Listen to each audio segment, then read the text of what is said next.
नमस्कार, मेरा नाम जसपाल चौधरी है। पिछली बार हमने बात की थी पावर ऑफ पेरेंट्स के बारे में कि पेरेंट्स में क्या पावर है जो कि थेरेपिस्ट में भी नहीं है। तो इस बार हम बात करेंगे कि आप ये पावर जो आपके पास है उसको कैसे यूटिलाइज कर सकते हो, कैसे उसको यूज़ कर सकते हो। अगर हमारे बच्चे सुनते नहीं हैं तो उनको सुनना कैसे सिखाया जा सकता है। तो आज हम लिसनिंग स्ट्रैटेजीज़ के बारे में बात करेंगे। लिसनिंग स्ट्रैटेजीज़ क्या होती है? हमारे बच्चे शायद जन्म से तो सुनते नहीं हैं।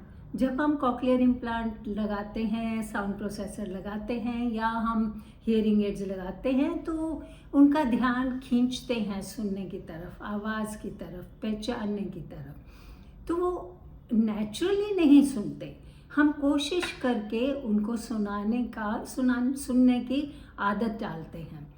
लेकिन ऐसा क्या करें कि उनके लिए सुनना आसान हो जाए, उनके लिए सुनना प्लेजेंट हो और वो अपने आप सुनने लगे, हमें बार बार बोलना नहीं पड़े सुनो सुनो सुनो। तो वो अपने आप कैसे बोलेंगे, उसके लिए हमें लिसनिंग स्ट्रैटेजीज़ का इस्तेमाल करना पड़ता है। तो आज मैं कुछ ऐसी लिसनिंग स्ट्रैटेजीज के बारे में आपको बताऊंगी जो आपके लिए आसान कर देंगे कि आप अपने बच्चे को सुनना कैसे सिखाएं। तो सबसे पहली बात ये है कि जो हम कॉक्लियर इम्प्लांट के बाद जो हमें स्पीच प्रोसेसर दिया जाता है, जो भी आपके बच्चे का है, वो स्पीच प्रोसेसर उससे पूरा टाइम पहनाना है।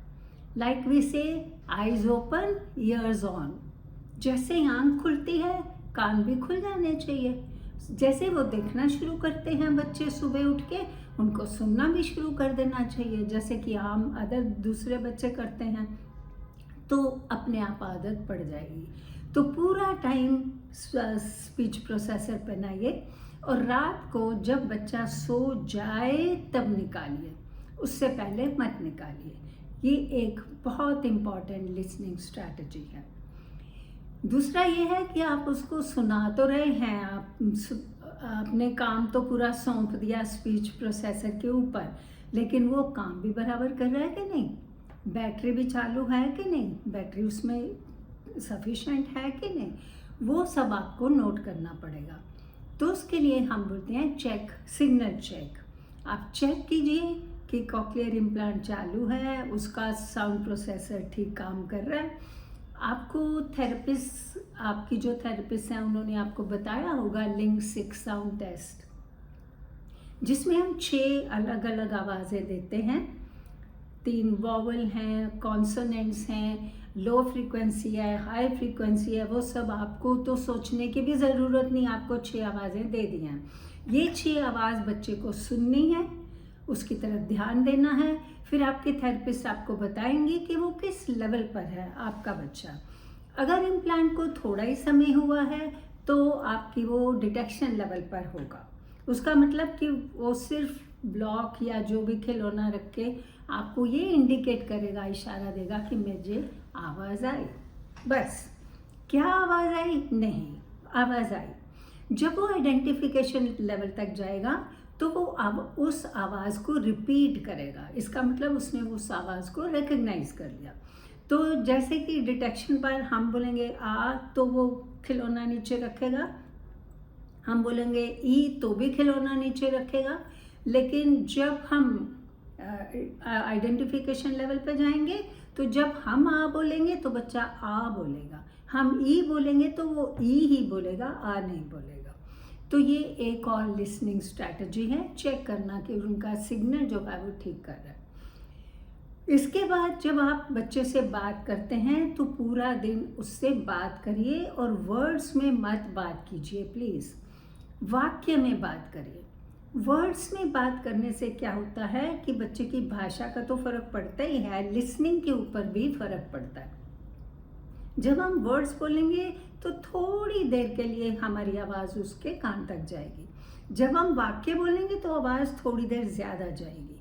तो बच्चे का ध्यान खींचने के लिए वो ड्यूरेशन बहुत हेल्पफुल होती है, उसकी मदद मिलती है। तो आप छोटे छोटे, शुरू में हम छोटे छोटे वाक्यों में बोलते हैं, जैसे थेरेपी को ज़्यादा टाइम हो जाता है हमारे वाक्य बड़े होते जाते हैं। तो उस तरीके से बच्चे के साथ हमेशा वाक्य में बात कीजिए पहले दिन से ही। ये मत सोचिए कि वो समझ नहीं पाएगा। अगर आपको बोलना है कि ये कॉपी है, कॉपी दिखानी है, तो बोलना है ये उसको कॉपी चाहिए, तो ये कॉपी है, तुम्हें कॉपी चाहिए। ये दूध है, चॉकलेट है, तुमको चॉकलेट चाहिए। तो एक छोटा सा सिर्फ चॉकलेट बोलने की बजाय आप बोलेंगे चॉकलेट चाहिए क्या, ये चॉकलेट है। तो आपने 3 शब्द का वाक्य बोला। बच्चा सिर्फ चॉकलेट शब्द को ही समझने की कोशिश करेगा, लेकिन उसका अटेंशन में हेल्पफुल होएगा अगर आप वाक्य में बोलेंगे तो। और जब आप बात करेंगे तो हर वाक्य के बाद थोड़ा रुकिए। बच्चे को, जिसको हम pause and wait listening strategy बोलते हैं, बच्चे को सुनकर समझने के लिए थोड़ा समय चाहिए, क्योंकि उनको एकदम सुनने की आदत नहीं है, सुनकर समझने की आदत नहीं है, तो उनको आम बच्चों से ज़्यादा थोड़ा समय चाहिए। इसलिए जब आप कुछ भी वाक्य बोलते हैं उसके बाद रुकिए, 3 सेकंड रुकिए, 4 सेकंड रुकिए, लेकिन रुकिए ताकि उसको टाइम मिले, वो आपने क्या बोला उसको सुनकर समझने की कोशिश करें। फिर जब हम पूरा दिन इस तरह बात करेंगे तो क्या बात करोगे, वो जैसे हम पहले बता चुके हैं आपको, जो भी आप बात करोगे वो प्रेजेंट के बारे में होगी। जो भी बच्चा कर रहा है आप कर रहे हो, तो उसमें लिसनिंग स्ट्रैटेजी कौन सी आएंगी? एक है सेल्फ टॉक, एक है पैरेलल टॉक। सेल्फ टॉक क्या है? जो मैं कर रही हूँ एक्शन, उसके बारे में बच्चे को भाषा दूंगी। अगर मैं बोल रही हूँ अरे मेरा चश्मा कहाँ गया, मेरा चश्मा नहीं मिल रहा, मैंने पता नहीं कहाँ रख दिया, तो जब भी मैं बोलती जा रही हूँ बच्चे का ध्यान सुनने की तरफ ही रहेगा, चाहे वो पूरी बात नहीं समझेगा। लेकिन जब मैं बोलूँगी ये मिल गया मेरा चश्मा, तो वो समझ जाएगा कि चश्मा क्या होता है। तो ये सेल्फ टॉक है। पैरेलल टॉक क्या होती है? अगर बच्चे का बॉल नीचे गिर गया और वो ढूंढ रहा है कहाँ गया, तो आप उसके लिए, तुम बॉल ढूंढ रहे हो, तुम्हारा बॉल नीचे गिर गया, अरे अरे टेबल के नीचे चला गया होगा, आप बॉल ढूंढ रहे हो, अरे आपको मिल गया, आपने ढूंढ लिया। तो ये आपने पैरेलल टॉक किया। जो एक्शन बच्चा कर रहा है ना, उसके पैरेलल आप उसको भाषा दे रहे हो। ये भी एक लिसनिंग स्ट्रैटेजी है। ये लिसनिंग स्ट्रैटेजीज क्यों हैं? क्योंकि इससे बच्चे की उत्सुकता बढ़ती है कि आप क्या बात कर रहे हैं, और वो सुनने की तरफ ध्यान देते हैं। हमें आदत डालनी है कि वो पूरा दिन कोई भी जो भी बात करे उसको सुनकर समझने की वो कोशिश करें। जब हम कुछ नए शब्दों का इस्तेमाल करते हैं अपने रोज़ की भाषा में, तो हम एक लिसनिंग स्ट्रैटेजी एक्यूस्टिक हाईलाइट का इस्तेमाल करते हैं। एक्यूस्टिक हाईलाइट क्या होता है? जैसे अगर मैंने नया शब्द शुरू किया, सपोज मैं कह रही हूँ पिंक कलर, पिंक रंग आप सिखाना चाहते हो, उसको लाल मालूम है, हरा नीला मालूम है, पिंक मालूम नहीं है, तो पिंक शब्द के ऊपर मैं एक्यूस्टिक हाईलाइट दूंगी, वो शब्द मैं जोर से बोलूँगी। आज तुम कौन सा फ्रॉक पहनोगे? आज तुम पिंक फ्रॉक पहनोगे। अच्छा, मेरे पास एक पिंक फ्रॉक है, एक लाल फ्रॉक है, रेड फ्रॉक है, कौन सा तुमको चाहिए? अगर वो पिंक को इशारा करता है तो तुमको पिंक फ्रॉक चाहिए, तुमको पिंक कलर बहुत पसंद है ना, ये पिंक फ्रॉक तुमको बहुत अच्छा लगता है, चलो हम ये पहनेंगे। तो आपने पिंक शब्द का इस्तेमाल जो भी 2-3 वाक्य में किया, उसको थोड़ा सा ऊंचा बोला, तो बच्चे के दिमाग में वो फ्लैश करता है शब्द, और बच्चा उसकी तरफ सुनने की कोशिश करता है, क्योंकि उस वाक्य में एक शब्द फेमिलियर हो जाता है जिसकी तरफ वो ध्यान देता है। तो इस तरह आपने जब कुछ भी सिखाना है, अरे ये बहुत भारी है, उठाया नहीं जाता, क्या हुआ? भारी है, बहुत बहुत भारी है मेरे लिए, तो वो भारी शब्द उसको बार बार सुनता है। ये एक लिसनिंग स्ट्रैटेजी है। और भी जब हम बच्चों से बात करते हैं तो उनको सुनने की तरफ ध्यान देने के लिए जो भाषा का आप इस्तेमाल करते हो ना, उस पर ध्यान रखना होगा। 3 फैक्टर्स हैं वो भाषा के। भाषा आपकी मीनिंगफुल होनी चाहिए, मीनिंगफुल लैंग्वेज, नेचुरल लैंग्वेज और इंटरेस्टिंग लैंग्वेज, जिसमें बच्चे को दिलचस्पी है। बच्चा कौन सी आवाज़ सुनेगा? जो उसके लिए मीनिंगफुल है। अगर आप उसको एप्पल छील के काट के खाने के लिए दे रहे हो और उसको पूछ रहे हो कि तुमको और चाहिए, एप्पल अच्छा लगा, छिलका निकालूं, छील के दूं, तो उसके एक तो वो मीनिंगफुल हो जाता है, क्योंकि वही तो आप काम कर रहे हो। वो एप्पल देख भी सकता है, छिलका देख भी सकता है, देखकर समझ सकता है आप क्या जो कह रहे हो, करके भी दिखा रहे हो। फिर बच्चे को इंटरेस्ट है, क्योंकि उसको एप्पल अच्छा लगता है, वो खा रहा है, इसीलिए आप काट के दे रहे हो ना, तो उसका इंटरेस्ट है उसमें, तो वो उसको सुनने की कोशिश करेगा। फिर अगर रेलेवेंट है उस बच्चे की उम्र के हिसाब से आप एप्पल की बात करते हो, तो एप्पल छोटे बच्चे समझते हैं। तुम आज एप्पल खाओगे कि बनाना खाओगे, क्या खाओगे, तो बच्चे समझते हैं ये दो शब्द। तो उस तीनों फैक्टर को सामने रख के बच्चा सुनने की कोशिश करेगा, क्योंकि भी उसके लिए सुनना आसान हो जाएगा।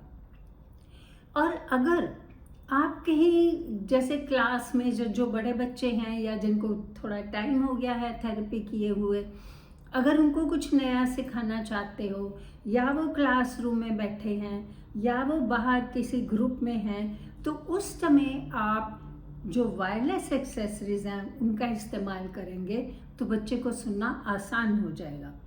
अगर क्लास में आप मिनी माइक का या एफएम का इस्तेमाल करते हो, तो बच्चे की सुनने की जो काबिलियत है ना, वो थोड़ी क्लियर हो जाती है, बैकग्राउंड नॉइस कम हो जाती है, उसके लिए सुनना आसान हो जाता है।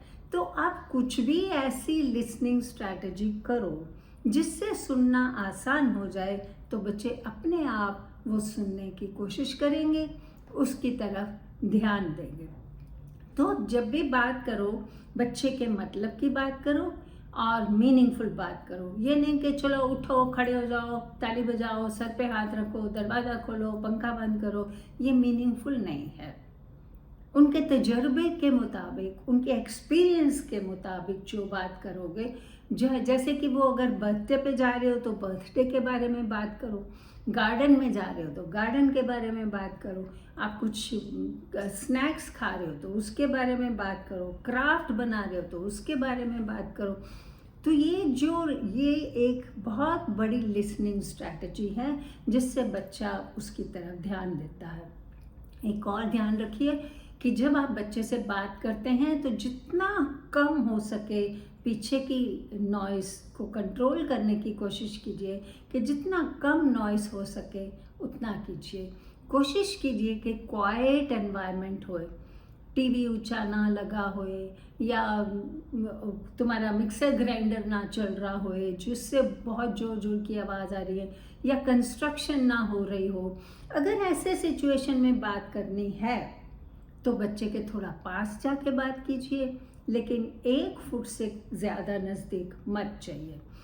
पास से बात कीजिए और थोड़ा सा अपना बोलने का जो लहजा है उसको थोड़ा सा धीरे कीजिए, ताकि उसको सुनने में, समझने में थोड़ा कोशिश कम करनी पड़े, एफर्ट्स कम करने पड़े, तो बच्चे उसकी तरफ ध्यान देंगे। और ये जो लिसनिंग स्ट्रैटेजीज़ हैं, इनसे बच्चे सुनना शुरू तो करेंगे ही, लेकिन एक आदत सी पड़ जाएगी और वो पूरा दिन सुनेंगे, जिससे उनकी भाषा का भी विकास होगा, स्पीच का भी विकास होगा और कॉग्निटिव कॉन्सेप्ट्स भी नए सीख पाएंगे, इंसिडेंटल लैंग्वेज भी उनकी बढ़ जाएगी। आपका कोई अगर प्रश्न है तो आप कमेंट्स में लिख सकते हो, हम आपको उसके बारे में भी उत्तर दे देंगे। Thank you so much.